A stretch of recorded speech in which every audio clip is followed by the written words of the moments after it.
For someone who's listening to this and inspired to start developing a deeper relationship with God, what would your recommendation be? Where do they start? The first thing you do is you got to get born into God's family. You got to become one of his kids. And to do that, you have, John chapter 3, Jesus said you have to be born again. You got born the first time because of what somebody else did. You had nothing to do with getting born. You probably didn't even know what's going on. Mom and dad did the work, paid the bills, went through the pain, and you got a free gift of life. Jesus did everything, and we just have to accept it. If I take a seed like an apricot seed, I want to grow an apricot tree. I lay it on top of the ground, nothing will happen. The ground has to receive it before it can do its job. If I open up the dirt, stick the seed in, now the seed can do the magic of growing the tree. We're like the dirt. Jesus is the seed. When you invite him in, he starts growing from the inside, making you into a whole new person. So February 9th, 1969, one guy said, Kent, are you going to heaven? I said, I don't know. I've been baptized, catechized, circumcised, homogenized, pasteurized. What else you got to do? He said, have you ever sinned? Have you ever broken God's laws? I said, well, yeah. He said, well, then you're going to hell. I said, wait, won't God put my stuff on a teeter-totter, good against the bad? He said, what judge on earth would do that? If you went to court and said, Your Honor, I did murder that guy, but look at all the people I did not murder. Surely my good outweighs my bad. They'd laugh at you. Well, okay, we won't punish you for the good. We'll just punish you for the bad. If God gave you what you deserve for the sins you've committed, you'd be in serious trouble. See, what's it take to go to heaven? Perfection. And none of us can do that. So Jesus was God in the flesh, said, I'll do it for you. He lived a perfect life, let them crucify him, and his sacrifice now pays for my sins. See, there's only two religions in the world, Cain and Abel. Cain brought his fruit and vegetables. Hey, God, look what I did for you. You better take me because of what I did. God wouldn't take it. Abel brought a sacrifice. God said, you got it.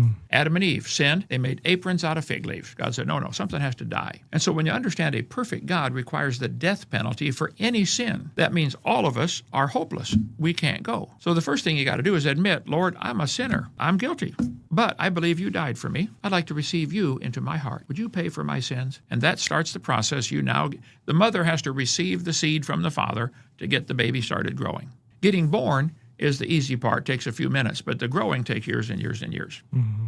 You get born into God's family just simply by asking him to forgive you and save you. Bingo, you're born. Now growing, that takes a long time. Okay? Read the Bible, pray, go to church, those things help you grow. Then pretty soon you reach to the point, you get to the age you say, man, I want to make my own babies. I want to find a wife or a husband and get married and make my own. And so it's the same thing spiritually. You get born again because of what Jesus did. You grow by reading the Bible and praying. And then you want to go make your own babies. Tell somebody else about them. That's the greatest joy in life.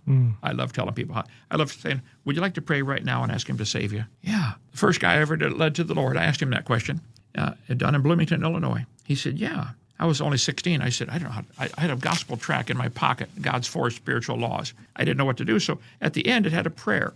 To receive Christ, just pray this prayer. So I said, let's pray this prayer. Close your eyes. I kept one eye open, and I read the prayer off the track. Okay? Lord, I'm a sinner. He said, Lord, I'm a sinner. I deserve to go to hell. I deserve to go to hell. But I believe you died for me. I believe you rose from the dead. Would you please forgive me and save me? Come into my heart. That's what I prayed 55 years ago. I tell you, something changed in Kent Hovind.